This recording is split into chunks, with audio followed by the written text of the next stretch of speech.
Hello everyone, welcome back to my channel. तर आजचा blog आहे गणेश चतुर्थीचा। तर चला करूया आजच्या ब्लॉगची सुरुवात। तसं आमच्या इथे गणपती बसवत नाही मीन्स आमच्या घरात, पण आमच्या सोसायटीमध्ये आणि आमच्या शेजारच्या काकूंकडे नक्कीच बसवतात। तर त्याचं दर्शन तुम्ही नक्कीच घेते आणि तुम्हाला पण दाखवते। चला तर सुरू करूया आजच्या ब्लॉगला। तर मी आता आलेले आहे इथे आमच्या शेजारच्या काकूंकडे। तर त्यांनी खूप छान असं डेकोरेशन केलेलं आहे गणपतीसाठी।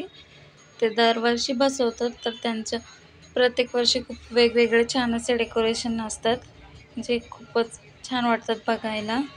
तर बापांचं दर्शन घेतल्यानंतर मी घरी येऊन पटकन मसाले भात कुकरला वगैरे केला पटकन, आणि थोडं सोबत मोदकही केले, कारण बाप्पांना पण त्याचा नैवेद्य थोडं दाखवायचं होता।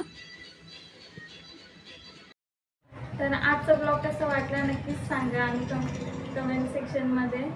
चला तर भेटूया नेक्स्ट ब्लॉगमध्ये, आणि नवीन असाल तर नक्की सबस्क्राईब करा माझ्या यूट्यूब चॅनलला आणि लाईक अँड शेअर सबस्क्राईब करा। Thank you for watching.